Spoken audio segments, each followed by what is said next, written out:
1 year later, Rachel stood at a different altar, this time as a key speaker at the National Conference for Domestic Violence Prevention. Her venture capital firm now specialized in funding women-led tech companies focused on personal safety. Sarah sat in the front row, smiling as Rachel showed the audience her new favorite piece of jewelry, a titanium bracelet that doubled as a panic button, created by one of her funded startups. The conference room was full of survivors wearing identical bracelets, many of them Marcus's previous victims. During the standing ovation, Sarah's phone buzzed with news from the FBI. They'd finally found Rebecca, alive and ready to testify. Marcus's next wedding would be in a prison chapel. The transformation of Rachel's company had been remarkable. Chen Ventures had shifted its entire investment strategy, becoming the leading funder of women's safety technology in North America. The first product they backed, the panic button bracelet designed by Karen, Marcus's first victim, had already saved dozens of lives. Each bracelet contained a GPS tracker and cellular connection, disguised as elegant jewelry, but capable of alerting authorities with a double tap. Sarah's role had evolved too. After the case made headlines, she'd been promoted within the FBI's Behavioral Analysis Unit, specializing in identifying and preventing romance scams. She and Rachel now ran workshops together, teaching law enforcement and tech companies how to spot patterns of digital exploitation. Their signature example was always the pink diamond ring with its hidden camera, now secured in an FBI evidence vault. Claire had found her redemption. After her testimony helped secure Marcus's conviction, she'd worked with Rachel to expose other wedding scammers operating similar schemes. The support group she started for scam survivors had chapters in 12 cities, with Rebecca serving as its executive director. The women Marcus had tried to destroy had built something powerful from the ruins of his deception. The biggest lie Marcus told, Rachel explained to the conference audience, wasn't about love or marriage. It was that shame should belong to the victims. We're here to return that shame to the perpetrators. She gestured to the wall behind her, where photos of convicted romance scammers, Marcus prominently among them, were displayed alongside their sentences. Marcus's read, 35 years, no possibility of parole. The evidence from his storage unit had revealed the true scope of his operation. 7 years, 8 major victims, and hundreds of smaller scams. The pink diamond rings, each containing sophisticated surveillance equipment, had been just the tip of the iceberg. His offshore accounts had held millions in profits from selling intimate footage to private subscribers. The FBI's cybercrime unit was still identifying and notifying victims. But the most powerful moment came after Rachel's speech, in the quiet of her office. Sarah finally showed her the video from the morning of the wedding, the one showing Sarah switching the juice cleanse bottles, saving Rachel's life. I never properly thanked you, Rachel said, tears in her eyes. You risked everything, our friendship, your career, even legal consequences, to protect me.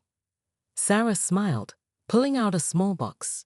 Inside was a new bracelet, identical to the ones they now manufactured, but with an engraving. Sometimes love means making someone miss their own wedding. It had become their company's unofficial motto, a reminder that true love sometimes meant making impossible choices to protect those we care about. As they shared a quiet moment, Rachel's phone buzzed with an update from Agent Martinez. Marcus's appeal had been denied. His private channel subscribers were being prosecuted for receiving illegally obtained content. And most importantly, his last attempt at control, a series of threatening letters sent from prison, had been blocked. He would never hurt another woman again. You know what's ironic? Rachel mused, touching her new bracelet. He wanted to make a viral wedding video. Instead, he made us stronger, smarter, and completely out of his reach. Sarah nodded, knowing that sometimes the best revenge wasn't just survival. It was thriving in ways your abuser never imagined possible. The first red flag came wrapped in a $50,000 Cartier bracelet. Sarah Thompson watched her best friend Rachel Chen unwrap Marcus Wells' latest Just Because gift, but couldn't shake off what she'd overheard in the ladies' room at their engagement party. 2 women whispering about Marcus. Poor Rachel. She looks exactly like his ex-wife Rebecca. Sarah's job as a criminal psychologist had taught her that predators often had a type.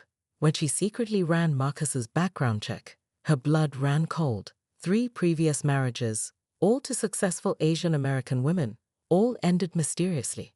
But Rachel was already shopping for wedding venues, her finger sparkling with a rare pink diamond that matched the ones his previous fiancés had worn. Sarah remembered the first time Rachel mentioned Marcus. It was during their weekly Sunday brunch 3 months ago, when Rachel casually dropped that she'd met someone at a charity gala. He's different, Rachel had insisted, her eyes sparkling with an enthusiasm Sarah hadn't seen since Rachel's parents died in that car accident 2 years ago. Marcus had appeared like a guardian angel, offering not just romance, but a sense of family and belonging that Rachel desperately craved. The whirlwind courtship that followed seemed lifted from a fairy tale. Private jet weekends to Paris, surprise deliveries of rare orchids, Rachel's favorite, and handwritten poetry left on her office desk at Chen Ventures, where she'd built her reputation as one of Boston's shrewdest venture capitalists. Marcus seemed to anticipate Rachel's every wish before she could voice it. It was almost too perfect, like he'd studied a playbook of her desires. That thought kept Sarah awake at night. As she dug deeper into Marcus's past, disturbing patterns emerged. His social media presence was immaculate, too immaculate. Every photo perfectly staged, every caption carefully crafted. His charity foundation, Wells Future, had an impressive website, but surprisingly little actual activity. His claimed Harvard MBA was nowhere to be found in alumni records. But it was the photograph that truly set Sarah's internal alarms blaring. Hidden in an Archive Society page from 2019, she found a group shot from another charity gala. Marcus stood center stage, his arm around a woman who could have been Rachel's sister. The caption identified her as Rebecca Liu Wells, his then-wife. Sarah's trained eye caught the same pink diamond ring, the identical Cartier bracelet, even the same brand of orchids in her hands. The other wives and fiancés followed the same pattern. Karen Wu Wells, 2017 to 2018. Mei Tang Wells, 2015 to 2016. Each one successful, independent, and bearing an unsettling resemblance to Rachel. Each relationship followed an identical timeline: whirlwind romance, lavish gifts, quick engagement, and then nothing. They vanished from social media, their professional accomplishments erased, their families left with vague explanations about moving abroad or seeking privacy. Sarah's hand trembled as she added another entry to her hidden case file. Today's Cartier bracelet was identical to the ones worn by Karen, me, and Rebecca in their engagement photos. The serial numbers she'd glimpsed were sequential, suggesting they'd been bought together years ago. Marcus wasn't spontaneously showering Rachel with gifts. He was following a script he perfected over years. But how could she make Rachel see the truth? Her best friend was floating on cloud 9, already talking about baby names and house hunting in Beacon Hill.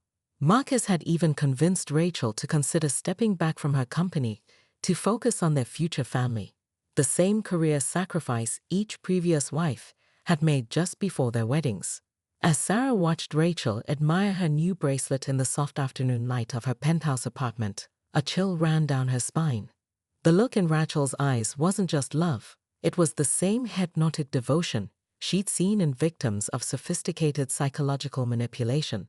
The countdown to catastrophe had begun, and Sarah was the only one who could see the disaster looming. Rachel's transformation was subtle but terrifying. The brilliant venture capitalist who once closed million-dollar deals now apologized for speaking during dinner. Her phone started accidentally sharing its location with Marcus. Her designer clothes disappeared in favor of the conservative styles Marcus preferred. But it was the bruise, hidden beneath makeup on Rachel's wrist, that pushed Sarah to dig deeper.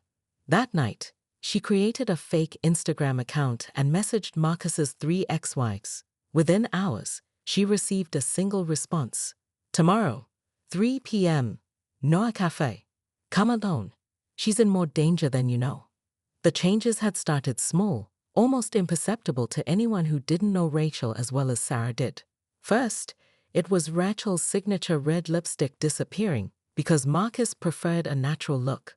Then her power suits were gradually replaced by modest dresses in muted tones that Marcus selected. "He has such good taste," Rachel would say, her voice carrying an unfamiliar note of uncertainty. "Besides, shouldn't I try to make him happy?" The phone incident set off major alarms. Sarah had watched in growing concern as Marcus accidentally dropped Rachel's iPhone during dinner, shattering it beyond repair. Within hours, he surprised her with the latest model, already set up with his preferred tracking apps and parental controls. For security, he'd explained smoothly, "You know how many crazy people are out there." Rachel had smiled gratefully, not noticing how his eyes gleamed with satisfaction. The career sabotage was even more insidious. Marcus had strategically planted doubts about Rachel's company partnerships, suggesting certain male investors might have ulterior motives. He questioned her late meetings, implying they were inappropriate. Eventually, Rachel started declining important networking events, saying she needed to focus on wedding planning. When she mentioned considering stepping down as CEO of her own company, Sarah nearly choked on her coffee.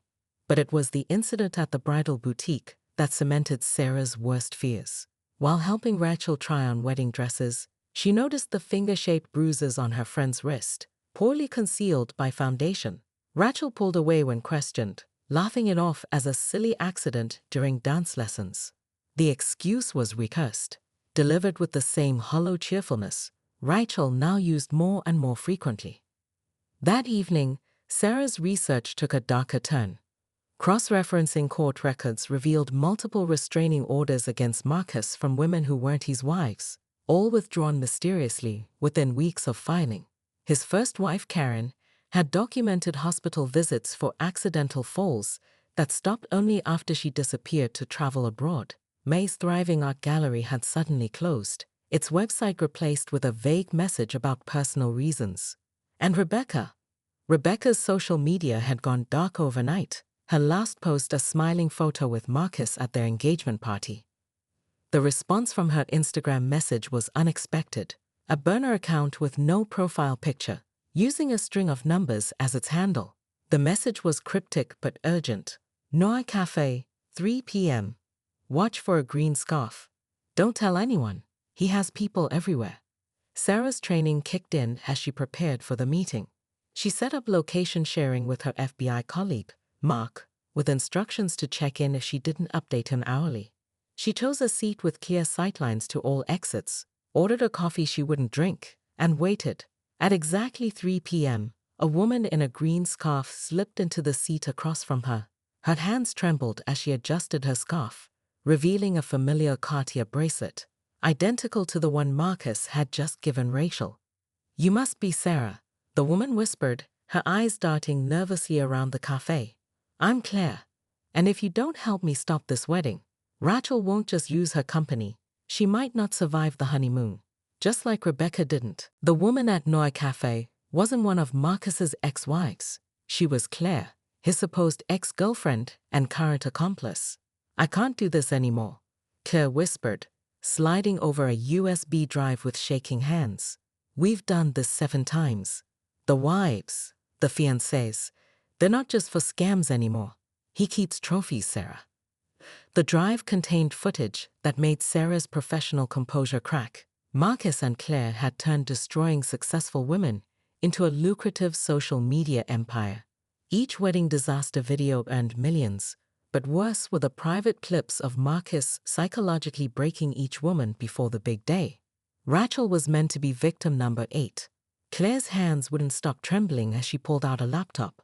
"You need to see this now. I can't risk you taking it home. He has people watching your apartment."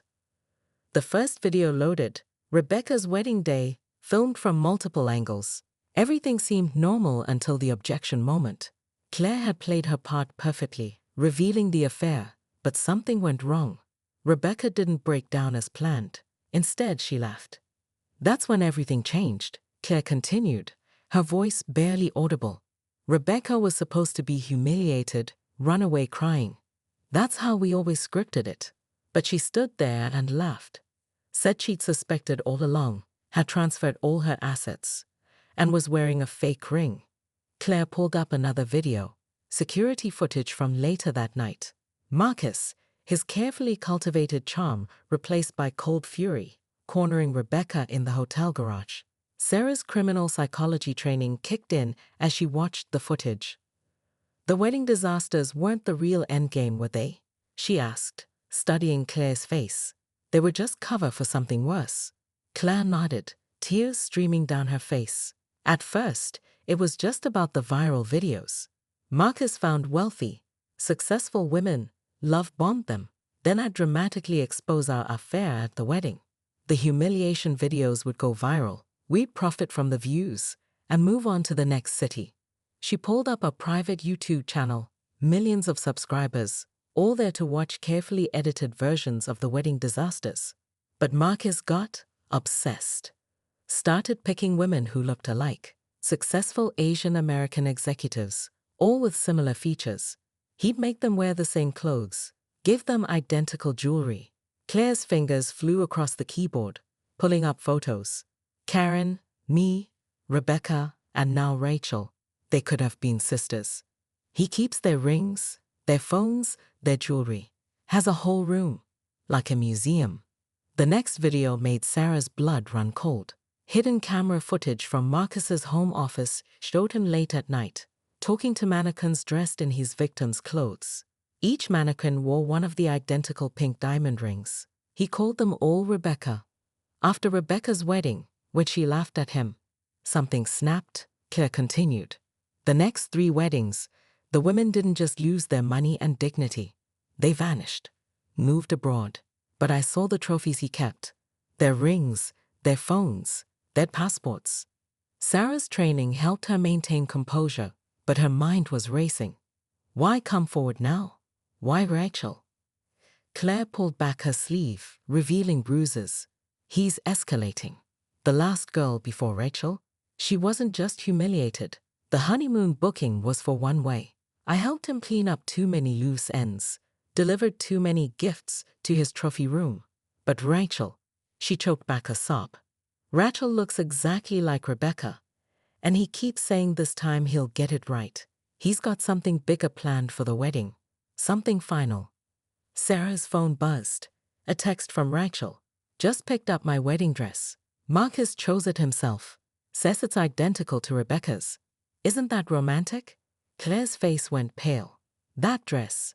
Rebecca was wearing it when she disappeared. Sarah had 72 hours and 1 chance. Her colleague at the FBI's Behavioral Analysis Unit had flagged Marcus's pattern, but they needed more time to build a case. The wedding had to be stopped without alerting Marcus, who monitored Rachel's every move. Sarah leveraged her pharmaceutical contacts, acquiring a precise dose of prescription sleep aid. The real genius was in the delivery. She switched Rachel's favorite pre-wedding juice cleanse with modified versions. As she watched Rachel drink the final dose, Sarah received a text from Claire. He knows someone warned me. I had to run. Don't let her become another Rebecca. Time was a luxury Sarah couldn't afford. Her FBI contact, Agent Martinez, had been explicit. They needed at least 2 more weeks to secure warrants for Marcus's properties across state lines. The wedding venue's security cameras had already been compromised. Sarah had discovered hidden feeds leading back to Marcus's private server. Every moment was being watched, every move calculated. The pharmaceutical solution had come from Dr. Zhang, a former colleague who owed Sarah a favor from their days working drug trafficking cases. This is perfectly calibrated, he'd explained, handling the small vial like it was nitroglycerin, just enough to induce 8 hours of deep sleep. No side effects, no trace in the bloodstream after 24 hours. But the timing has to be exact. Sarah's hands trembled as she prepared the juice cleanse bottles in her kitchen. Rachel had been doing these 3-day cleanses before every major event since college. Marcus, in his obsessive controlling, had actually helped here. He'd insisted Rachel do one before the wedding, even ordering the specific brand himself. Sarah had intercepted the delivery driver with a fake emergency story and FBI credentials. The plan had multiple failure points. If Rachel deviated from her usual cleanse schedule, if Marcus decided to taste the juice, if the dosage was off by even a small margin, Sarah's mind raced through contingencies as she carefully measured the clear liquid into the final juice bottle. Each previous bottle had contained a minimal dose, building up to this last one that would ensure Rachel slept through her own wedding. A burst of notifications hit Sarah's phone. The group chat was exploding with wedding updates. Rachel had just posted her final dress-fitting photos. The comments were flooding in, everyone praising how she looked just like Rebecca. Marcus's own sister had commented, "It's like seeing a ghost." The photos made Sarah's stomach turn. The dress wasn't just similar to Rebecca's, it was Rebecca's dress, altered slightly. Sarah had found the receipt in Marcus's financial records. As Sarah drove to Rachel's apartment with the modified juice cleanse, her burner phone buzzed with a message from Claire. Storage Unit B735, Red Hook Facility. That's where he keeps everything. The rings, the dresses, and maybe more. I've left a key with your doorman. I have to disappear now. He's figured out I talked. Good luck. Watching Rachel drink the final juice bottle was the hardest thing Sarah had ever done. Her best friend was bubbling with excitement, showing her the wedding hashtag that was already trending. Hashtag Wells Wedding Take It To. Marcus says Rebecca's wedding was perfect except for the ending, Rachel gushed. He wants to recreate every detail. Isn't that romantic? Sarah forced a smile, counting the minutes until the drug would take effect. Her phone buzzed again. Agent Martins. Claire's gone dark. Her apartment's been ransacked. Marcus was just spotted buying a one-way ticket to the Cayman Islands, departing the day after the wedding. Rachel's name isn't on the reservation. The clock was ticking. In less than 12 hours, Rachel would either miss her wedding or potentially disappear forever, just like Rebecca. The scene at St. Patrick's Cathedral was a masterclass in chaos. Marcus paced the altar, his practiced worry slipping into real panic as Rachel's absence threatened to ruin his perfectly orchestrated scene. The hired camera crew looked confused. This wasn't in their script. Sarah sat calmly in the back, watching the time tick by. At exactly 11 a.m., Marcus's phone rang. The church fell silent as his face turned white. On the other end, the FBI was executing a search warrant at his private storage unit, where they found 8 identical pink diamond rings, and proof that Rebecca hadn't moved to Paris after all. The morning had started according to Marcus's meticulous plan. Social media influencers strategically positioned in the pews, their cameras ready to capture what he promised would be the wedding scandal of the decade. Sarah had arrived early, slipping into a back row just as Marcus's production team finished adjusting the hidden cameras. They'd even placed boom microphones disguised as flower arrangements. This humiliation was meant to be captured in high definition. Marcus played his role perfectly at first. Every few minutes, he checked his watch, his expression shifting from concern to worry with practiced precision. His best man kept making calls to Rachel's phone, which Sarah knew was safely tucked away in an FBI evidence bag. The whisper started at 10:30 a.m., half an hour past the ceremony's scheduled start. The audience was a carefully curated mix of Rachel's genuine friends and Marcus's paid actors. Sarah could spot them easily now. The same faces that had appeared in videos of his previous wedding disasters, playing different roles each time. Today they were meant to be Rachel's distant cousins, strategically placed to capture reaction shots of her humiliation. At 10:45 a.m., right on schedule, the cathedral doors burst open. But instead of Claire making her dramatic entrance in white, FBI agents slipped quietly into the back pews. Sarah watched Marcus's face as he spotted them. For a fraction of a second, his mask slipped, revealing something cold and calculating beneath. The phone call at 11 a.m. changed everything. Sarah could see the exact moment Marcus realized his plan had imploded. His phone screen reflected in the massive gilded mirror behind the altar a text message preview that read, "Storage unit breach. Oz evidence found. Destroy everything." What happened next seemed to unfold in slow motion. Marcus, maintaining his composed facade, approached the altar to make an announcement. But before he could speak, the cathedral's giant screens, meant to display the wedding video, flickered to life. Someone had hacked the feed. Instead of wedding preparations, The screens showed security footage from Marcus's storage unit. The audience gasped collectively as the video played.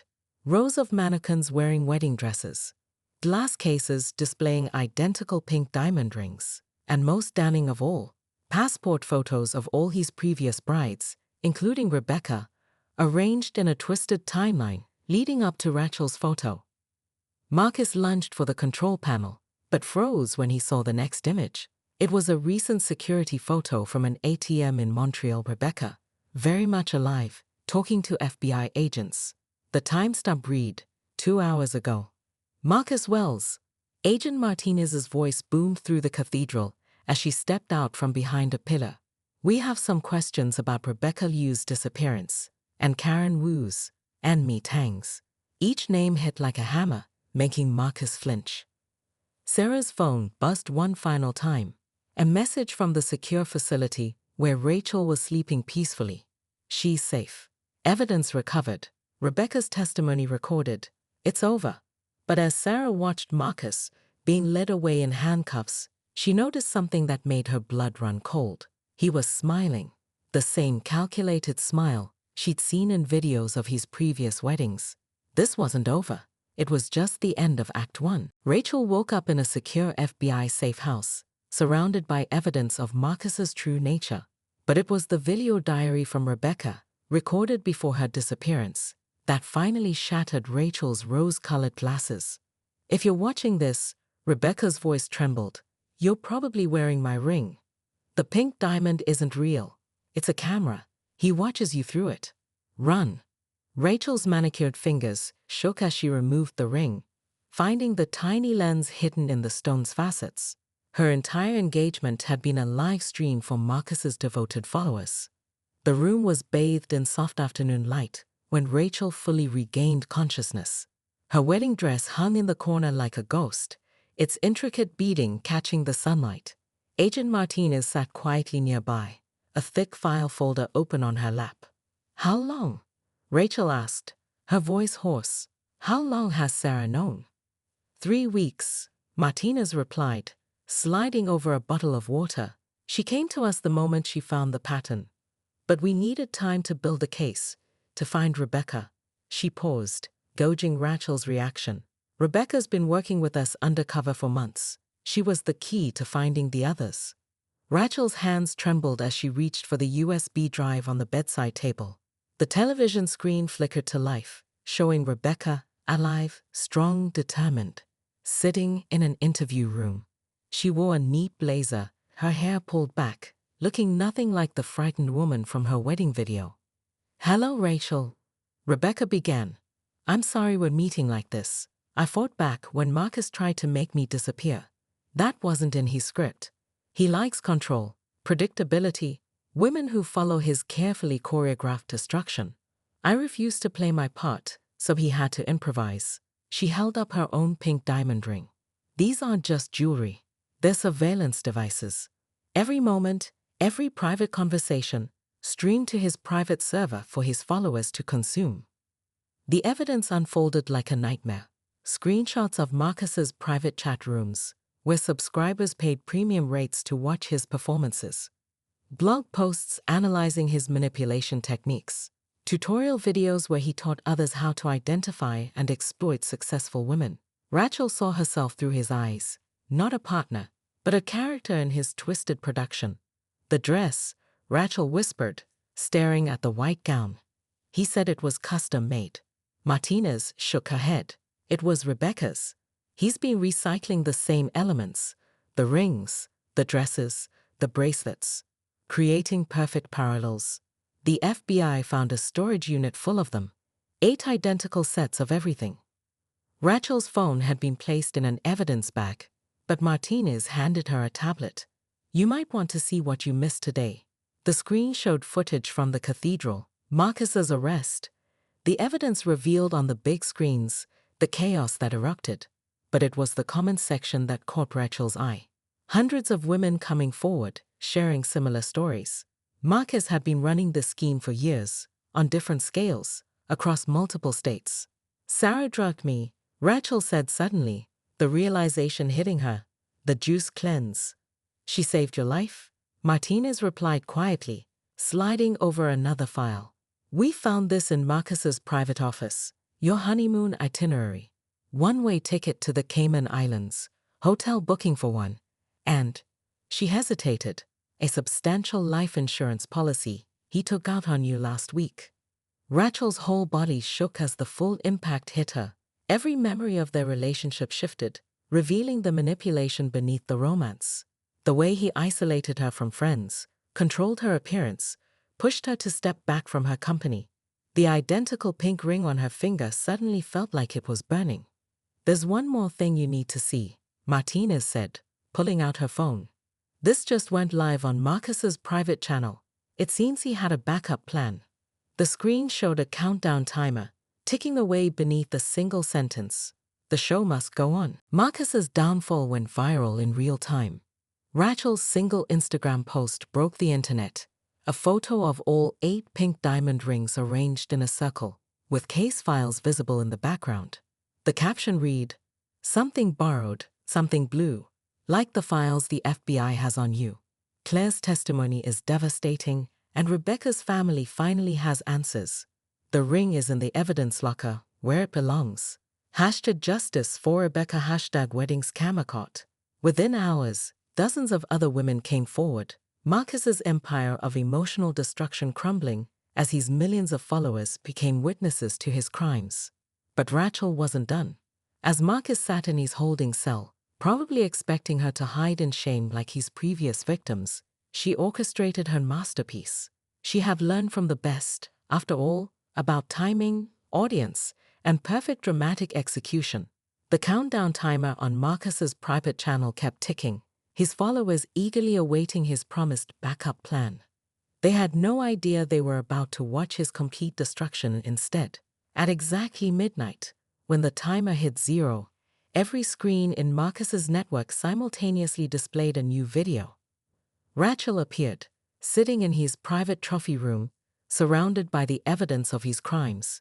She wore Rebecca's original wedding dress, the first one, before he had started making copies. "Hello, Marcus," she began, her voice steady. "You taught me about perfect timing and audience engagement, so I knew you'd have your followers watching right now. Let me return the favor by giving them what they really want. The truth behind the greatest wedding scammer of all time." The video cut to security footage from his own cameras. Marcus coaching Claire on her dramatic entrances, rehearsing his devastated groom performances, calculating profits from viral humiliation. Rachel's narration was clinical, destroying his carefully crafted image with precision. "But here's what your followers don't know," Rachel continued, walking through his storage facility. The rings weren't just for show. She held up one of the pink diamonds to a scanner, revealing the hidden camera inside. Every private moment, every vulnerable conversation, all streamed to paying subscribers. Isn't that right, Marcus? The evidence was devastating.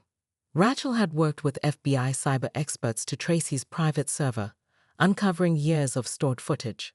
Private moments of his victims, sold to the highest bidders.